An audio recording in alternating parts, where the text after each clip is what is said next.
নতুনকৈ আজমলৰ সন্ধানত ষড়যন্ত্ৰত নামিছে হিমন্ত বিশ্ব শৰ্মা। এই দাবী প্ৰদেশ কংগ্ৰেছৰ সভাপতি ভূপেন বৰাৰ।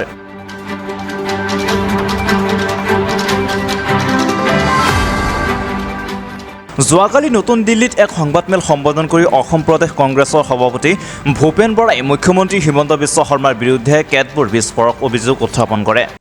ডাবল ইঞ্জিন চৰকাৰ বুলি কৈ মাহে মাহে লোন লৈ স্মাৰ্ট মিটাৰৰ নামত লুণ্ঠন, টোল গেটৰ নামত লুণ্ঠন, চাকৰি নামত লুণ্ঠন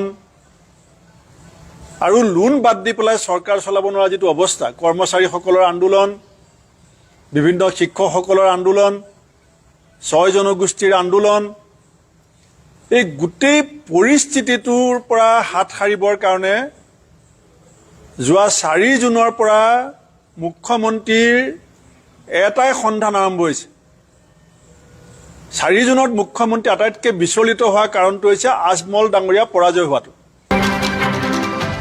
বদৰুদ্দিন আজমলৰ পৰাজয়ৰ হতাশ হৈ হিমন্ত বিশ্ব শৰ্মাই নতুনকৈ আজমলৰ দৰে ৰাজনৈতিক নেতা সৃষ্টি কৰাৰ গোপন ষড়যন্ত্ৰ অব্যাহত ৰাখিছে বুলি ভূপেন বৰাই অভিযোগ কৰিছে।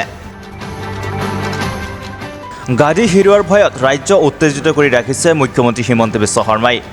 গত লোকসভা নিৰ্বাচনৰ ফলাফলৰ পিছত অসমত বিৰোধী ঐক্যমঞ্চই আৰু কংগ্ৰেছে লাভ কৰা ভোটৰ পৰ্যালোচনা কৰি মুখ্যমন্ত্ৰীগৰাকীয়ে কংগ্ৰেছ তথা বিৰোধীৰ জনপ্ৰিয়তাৰ গ্ৰাফ ঊৰ্ধ্বমুখী হৈছে বুলি নিশ্চিত হৈছে। বিজেপি আৰু তেওঁলোকৰ সহযোগী দলসমূহৰ প্ৰতি জনসাধাৰণৰ আস্থা কমি অহা বিষয়টো অনুধাৱন কৰিয়েই মুখ্যমন্ত্ৰীয়ে অসমক অস্থিৰ কৰি ৰাখিবৰ বাবে অপচেষ্টা আৰম্ভ কৰিছে। ৰাজ্যৰ মুখ্যমন্ত্ৰী হিমন্ত বিশ্ব শৰ্মাৰ বিৰুদ্ধে এই অভিযোগ তুলিছে অসম প্ৰদেশ কংগ্ৰেছৰ সভাপতি ভূপেন বৰাই। যোৱাকালি নতুন দিল্লীত এক সংবাদমেলত প্ৰদেশ কংগ্ৰেছৰ সভাপতিগৰাকীয়ে হিমন্ত বিশ্ব শৰ্মাৰ বিৰুদ্ধে আন কেতবোৰ বিস্ফোৰক অভিযোগ উত্থাপন কৰে। ভূপেন বৰাৰ অভিযোগ, মুখ্যমন্ত্ৰী হিমন্ত বিশ্ব শৰ্মা আৰু তেওঁৰ পত্নীৰ অবৈধ বৈধ সম্পত্তি বৃদ্ধিৰ বিষয়টো মানুহৰ মুখে মুখে চৰ্চা হোৱাৰ লগে লগে তেওঁৰ অস্থিৰতা বৃদ্ধি পাইছে আৰু চৰকাৰ পৰিচালনাত সমস্যাৰ সন্মুখীন হৈছে। ডাবল ইঞ্জিন চৰকাৰ বুলি কৈ মুখ্যমন্ত্ৰীয়ে প্ৰতি মাহে কৰ্মচাৰী দৰমহাৰ বাবে ঋণ ল'বলগীয়া হৈছে বুলিও ভূপেন বৰাই কটাক্ষ কৰে।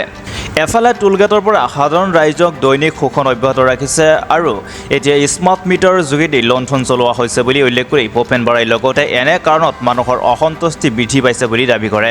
ইফালে বদৰুদ্দিন আজমলৰ পৰাজয়ত মুখ্যমন্ত্ৰীয়ে এতিয়া হতাশ হৈ পৰিছে বুলি অভিযোগ কৰে অসম কংগ্ৰেছৰ সভাপতিগৰাকীয়ে। ভূপেন বৰাৰ দাবী, সাম্প্ৰদায়িক ৰাজনীতি অন্যতম খুঁটা AIUDF আৰু বদৰুদ্দিন আজমল নিশ্চিহ্ন হোৱাৰ পিছত মুখ্যমন্ত্ৰী আৰু বিজেপি দলৰ লগতে RSSে নতুনকৈ আজমলৰ দৰে ৰাজনৈতিক নেতা সৃষ্টি কৰাৰ গোপন ষড়যন্ত্ৰ অব্যাহত ৰাখিছে। AIUDFক লৈ সাম্প্ৰদায়িক ৰাজনীতিৰ বিজেপিয়ে নিজৰ লাভালাভ অব্যাহত ৰখাৰ পিছত মুখ্যমন্ত্ৰীয়ে শেহতীয়া ৰাজনৈতিক পৰিস্থিতি পৰ্যবেক্ষণ কৰি পুনৰ ধৰ্মীয় মেৰুকৰণৰ অংক কৰিছে বুলি তেওঁ লগতে দাবী কৰে। এই উদ্দেশ্যে গুৱাহাটী বিশ্ববিদ্যালয়ৰ শিক্ষকৰ পৰা আৰম্ভ কৰি সাংবাদিকলৈকে মুখ্যমন্ত্ৰীয়ে লক্ষ্য কৰি লৈছে বুলি অভিযোগ কৰি ভূপেন বৰাই লগতে মুখ্যমন্ত্ৰীয়ে এই জাল ফালি 2026ত কংগ্ৰেছৰ নেতৃত্বত বিৰোধী ঐক্যমঞ্চই চৰকাৰ গঠন কৰিব বুলিও দাবী কৰে। মুখ্যমন্ত্ৰীয়ে দাবী ধমকি বিভাজনৰ ৰাজনীতিৰে ক্ষমতা দখলৰ বাবে যি অপচেষ্টা চলাইছে তাত কংগ্ৰেছ দলৰ নেতা কৰ্মীয়ে জ্ঞাতে অজ্ঞাতে সোমাই পৰিছে নেকি, এই বিষয়টো কংগ্ৰেছৰ কেন্দ্ৰীয় নেতৃত্বই নজৰত ৰাখিছে বুলিও তাৎপৰ্যপূৰ্ণ মন্তব্য কৰে বৰাই। তেওঁ লগতে কয়, মুখ্যমন্ত্ৰীয়ে সংবিধানৰ নামত শপত লৈ মুখ্যমন্ত্ৰী পদ গৰিমা নোহোৱা কৰিছে আৰু ভ্ৰষ্টাচাৰৰ চূড়ান্ত সীমা পাৰ হৈ লক্ষ্মণ ৰেখা পাৰ কৰিছে। হুৱে বাৱে কৰা সম্পত্তি উইল কৰিম বুলি কৈ মুখ্যমন্ত্ৰীয়ে বিষয়টো সলনি কৰিবলৈ নতুন নেৰেটিভ সৃষ্টি কৰা কেতবোৰ স্থাৱক বাহিনী পোহপাল দিছে, যাৰ বাবে ক্ষমতাই এতিয়া মুখ্যমন্ত্ৰীৰ লক্ষ্য হৈ পৰিছে। কিন্তু ৰাইজ এতিয়া সচেতন হৈছে বুলি বিষয়টো পৰ্যালোচনা কৰি আছে বুলি ভূপেন বৰাই লগতে কয়। ৰাজ্যখনৰ অৰ্থনৈতিক পয়লগা অৱস্থা লুকুৱাবৰ বাবে ধৰ্মৰ ভিত্তিত উত্তেজনা সৃষ্টিৰে হিমন্ত বিশ্ব শৰ্মাই মানুহৰ দৃষ্টি মূল বিষয়সমূহৰ পৰা আঁতৰাব বিচাৰিছে বুলি বৰাই অভিযোগ কৰে।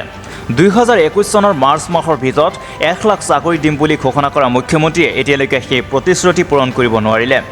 ভূপেন বৰাৰ দাবী, অসমৰ বুনিয়াদী সমস্যাসমূহ সমাধানৰ বিষয়ে আলোচনা নকৰা মুখ্যমন্ত্ৰীয়ে নতুন আজমলৰ সন্ধানত নামি পৰিছে। দাড়ি টুপি লুংঘি পিন্ধা মানুহ মুখ্যমন্ত্ৰী হ'ব জাতীয় এক শংকা সৃষ্টি কৰিবৰ বাবে মুখ্যমন্ত্ৰীয়ে অপচেষ্টা অব্যাহত ৰখা বুলিও তেওঁ ব্যাখ্যা আগবঢ়ায় আৰু নিখিল ভাৰত কংগ্ৰেছ কমিটিয়ে বিষয়টো তীক্ষ্ণ নজৰত ৰাখিছে বুলিও সদৰি কৰে। কংগ্ৰেছৰ ভিতৰচৰাত মানুহ ৰাখি 2026ত আহিবলগীয়া চৰকাৰ ভাঙি নিজে ক্ষমতা লাভ কৰিবৰ বাবে চক্ৰব্যূহ ৰচনা কৰাৰ অভিযোগ কৰি বৰাই কয় যে কংগ্ৰেছে হিমন্ত বিশ্ব শৰ্মাৰ ষড়যন্ত্ৰ জাল ফালি ৰাইজক সকাহ দিবলৈ চৰকাৰ গঠন কৰাটো নিশ্চিত। তেওঁ হিমন্ত বিশ্ব শৰ্মাক সকিয়নি দি আহি থকা দিনত অসমৰ ৰাইজে তেওঁক ক্ষমতাচ্যুত কৰিব বুলি মন্তব্য কৰে আৰু নিজৰ বিৰুদ্ধে CBI ED ইতিপূৰ্বে ৰজু হৈ থকা গোচৰসমূহৰ মুখামুখি কিদৰে হ'ব সেইলৈ সাজু হ'ব লাগে বুলি কটাক্ষ কৰে। বৰাই অসমৰ ৰাইজক বৰ্তমান পৰিস্থিতিত শান্তি সম্প্ৰীতি অব্যাহত ৰাখিবলৈ আহ্বান জনায় আৰু ৰাজ্যক অস্থিৰ কৰিব খোজা শক্তিসমূহক বিৰোধী দলসমূহে চিনাক্ত কৰি এই অপশক্তিক নিয়ন্ত্ৰণ কৰিবৰ কাৰণে ঐক্যবদ্ধ প্ৰচেষ্টা ল'বলৈ আহ্বান জনায়। News Desk Report, The Crosstimes.